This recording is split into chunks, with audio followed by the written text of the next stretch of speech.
மக்கள் பணத்திலிருந்து ஒரு பைசா கூட தொடமாட்டோம், தொடவும் விடமாட்டோம், தொட்டா விடமாட்டோம், இதுக்கு முன்னாடி தொட்டவங்களையும் விடமாட்டோம்.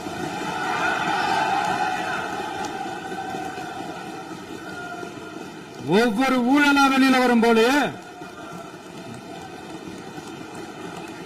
ஒவ்வொரு வேஷமா கலைஞ்சிரும் போலே,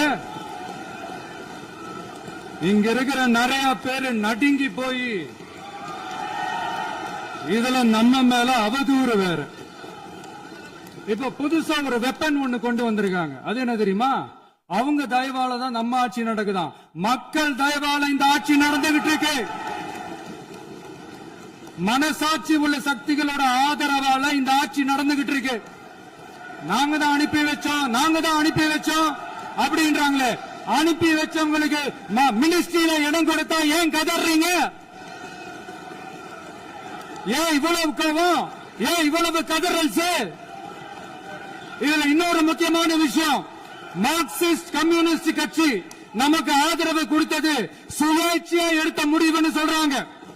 அதே மாதிரி இந்திய கம்யூனிஸ்ட் கட்சி நமக்கு ஆதரவு கொடுத்தது சுயேட்சையா எடுத்த முடிவுன்னு சொல்றாங்க. இதுல எங்க இருந்து நாங்க தான் அனுப்பி வச்சோம்னா புரியல. மக்களுக்கு நல்லா புரியும். எல்லாத்தையும் தெளிவா பார்த்துக்கிட்டு இருக்கிறாங்க.